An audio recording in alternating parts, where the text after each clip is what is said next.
បាទសួស្តីយើងខ្ញុំសូមបង្ហាញវីដេអូមួយពាក់ព័ន្ធជាមួយនឹងquestionnaire design ដែលជាទូទៅយើងត្រូវការបកប្រែជាភាសាខ្មែរផងហើយភាសាអង់គ្លេសផងហើយយើងត្រូវមានតារាងទៀតអញ្ចឹងខ្ញុំឲ្យឆាត GPT នឹងជួយខ្ញុំបង្ហាញបន្តិចអញ្ចឹងមានកម្រងសំណួរនេះគឺមាន3សំណួរនេះមាន Smart Edition Smartphone Edition មានshopping មាន psychological well-being នេះអញ្ចឹងវាមាន3 research variable ហ្នឹងហើយនៅក្នុងអត្ថបទគឺមានគាត់ mention ថាពួកគាត់នឹងប្រើ scale ជា Likert នេះបាទជា Likert scale នេះអញ្ចឹង5 point Likert scale ពី strongly disagree ទៅ strongly agree បាទនេះជា Likert scale អញ្ចឹងអានេះខ្ញុំនឹង copy យកទៅដាក់នៅក្នុង chat GPT បាទនេះខ្ញុំ chat GPT នេះខ្ញុំ subscribe នេះខ្ញុំដាក់នេះចូលហើយខ្ញុំមាន command prompt ទូចមួយនៅនេះខ្ញុំ copy អានេះ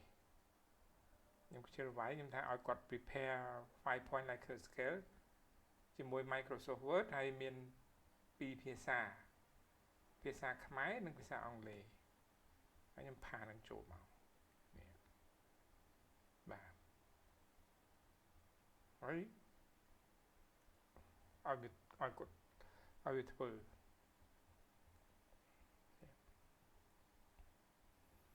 អញ្ចឹងយើងរងកម្មបន្តិចទៅ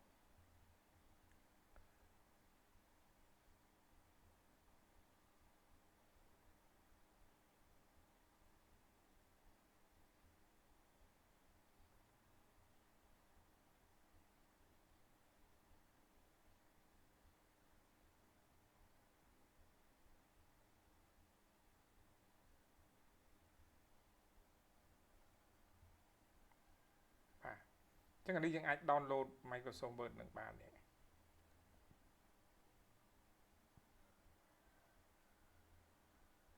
បាទនេះយើងអាចចូលមើលបាន folder នេះ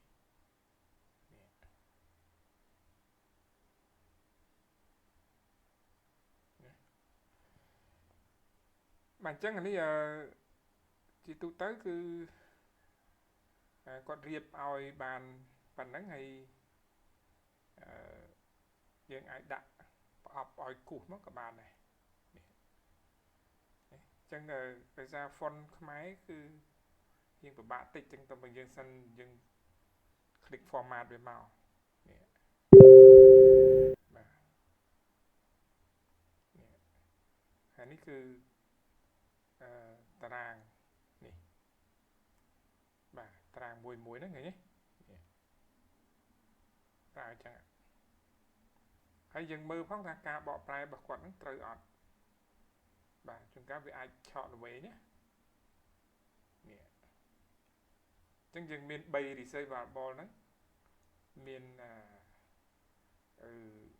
ក្នុងនេះយើងឃើញយើងមាន3នេះមាន shopping មាន smart edition និង psychological well-being នេះអញ្ចឹងអានេះដែលយើងត្រូវមើល cell វាណានេះអានេះអត់មានអីទេយើងលុបចោលមកនេះបាទ delete row ចោលអញ្ចឹងមានសំណួរ2 3ហ្នឹងមកបានយើងមានអានេះមួយទៀត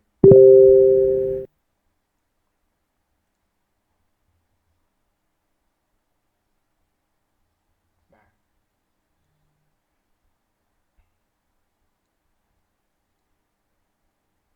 ហើយមាន2សំណួរនេះហើយបានសុខភាពផ្លូវចិត្តនេះ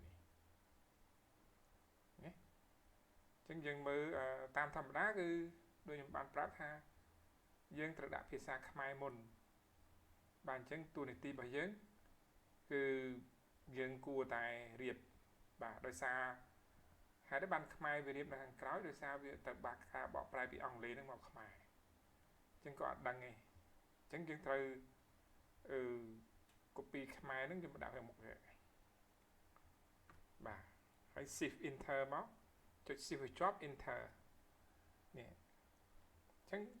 ប៉ណ្ណឹងទូនាទីយើងបាទធ្វើការរៀបចំហ្នឹងមកអញ្ចឹងនេះ 5 point Likert scale ហើយយើងមានទី1ទី2ទី3ទី4ទី5ដាក់មកបែបហ្នឹងអញ្ចឹងដាច់ខាតយើងត្រូវរៀបអង់គ្លេសខ្មែរមុនហើយអង់គ្លេសតាមក្រោយអញ្ចឹងយើងគ្រាន់តែ insert symbolic មួយឲ្យគេគូសមកក៏បានដែរនេះបាទតើគេគូសមកនេះ copy វាផាសមកបាទនេះហើយយើងដាក់ center មកនេះហើយយើងកែអក្ខរាវិរុទ្ធគ្នាឃ្លោងដែលយើងចង់បានឲ្យត្រឹមត្រូវណាឲ្យយើងមើលដែរថាការបកប្រែហ្នឹងត្រឹមត្រូវអត់គ្នាឃ្លោងខ្លះវាអាចខុសទេបាទនេះគឺជាការរៀបចំហើយវាជួយយើងបានច្រើនដែរហ្នឹងហើយវីដេអូនេះមានប៉ុណ្្នឹងអរគុណច្រើនហើយនេះជា reference ណា reference ដែលខ្ញុំដកចេញមកពីអត្ថបទមួយនេះបាទ